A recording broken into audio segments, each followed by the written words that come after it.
Hi, good evening from a rainy, wet London where the temperatures just about a week ago were in the mid 30s, 36 degrees. Now we're like 18 degrees. So it's a massive change. And the news comes today that Apple is now worth $2 trillion. It's the first company in America to get to that level.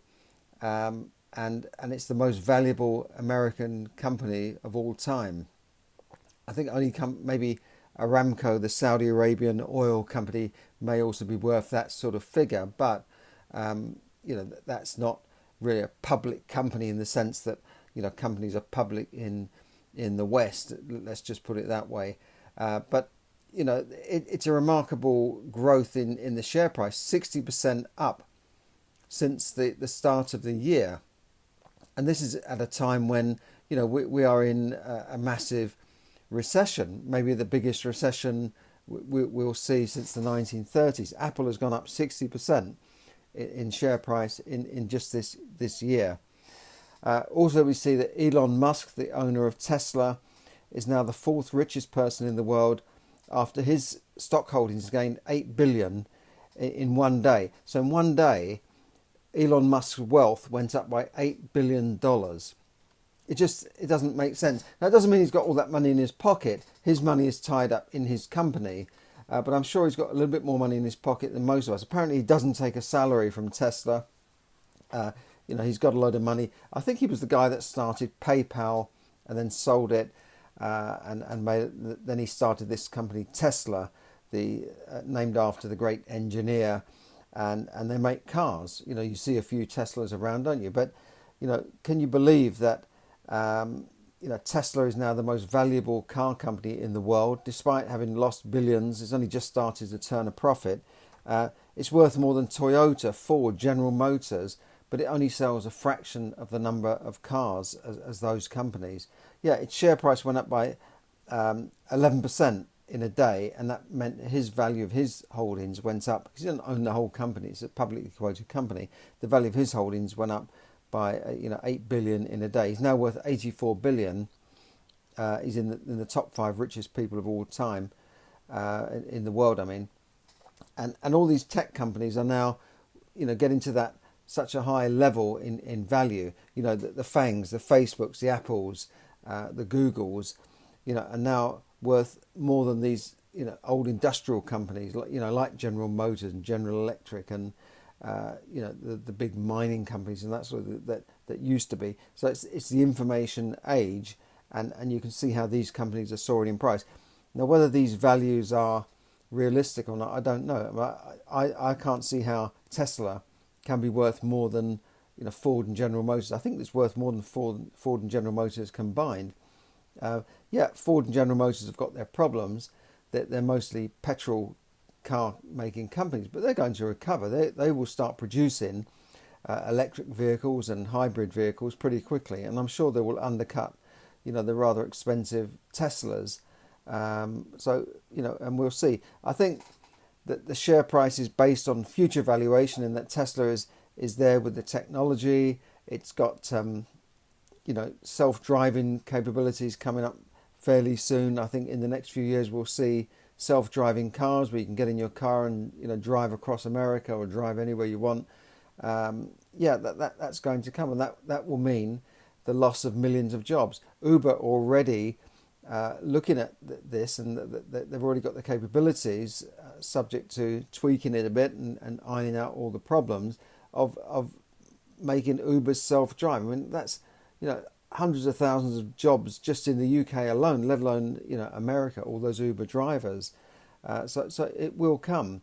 Yeah, there's been a few accidents with self-drive cars, but look at the amount of accidents of the idiots who drive ordinary cars and the mistakes they make compared to a computer. I'm sure it's a lot less. I'm sure that the self-drive cars will make a lot less mistakes than some of the idiots you see driving around now. Now, why am I telling you this? Well, there are businesses that will boom during crisis, and there's businesses that will fail. I've lived through at least 4 major recessions in my adult life. the early 1980s, that was sort of late 70s, early 1980s, when interest rates went up to 16%. The late 80s to early 90s, which then lasted really for a good few years, where there was a big downturn. I remember at that time having to sell my car to pay for school fees, and I was driving around in this old banger with smoke coming out the back of it. The kids didn't want me dropping them at the school. I think they used to say, "Park up the road, Dad," so we'll get off here, don't worry, we can walk the rest of the way, because they didn't want me turning up, and all these people have these new swanky cars. I'm turning up in this old banger with smoke coming out the back of it.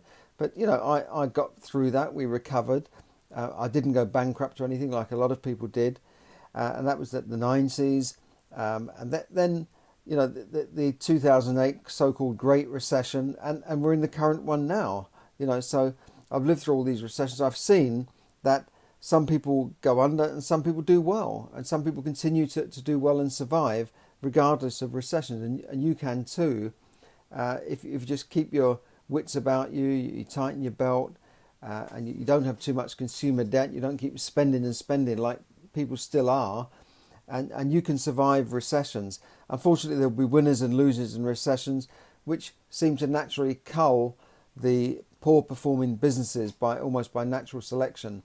A lot of the businesses that are going out of business, like some of the retail shops, were already in trouble. They were already struggling, and this coronavirus has acted like a catalyst. It's just speeded things up, and businesses that were not doing that well are going down much faster. They might have taken a couple of years to die, but now they're suddenly dying a lot quicker.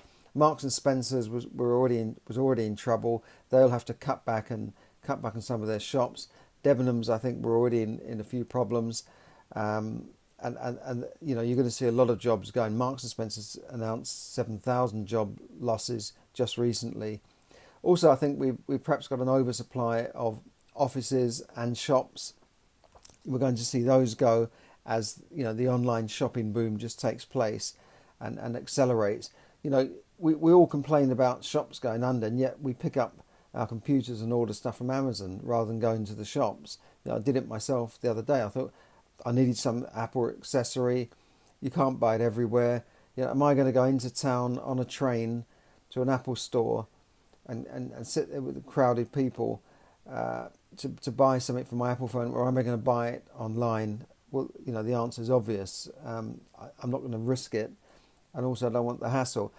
In normal circumstances, I would probably go and visit an Apple store or go into town and buy stuff, and I do like that. But in these times, we've got to just not take any chances and risks.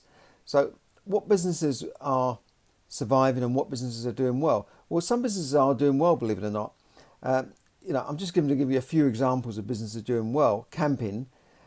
People are staying at home, they're going camping. Halfords say that demand for tents and airbeds have surged as the staycation boom happens and trend happens.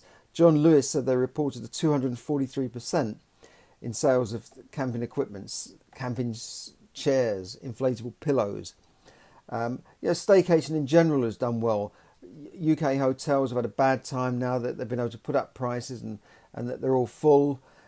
Which is great. Camping pitches, they say they've been inundated with inquiries. So this is where people want to get into their cars and just drive to a holiday, or pack up some camping gear so they can socially distance and go to a camping site and be out in the fresh air.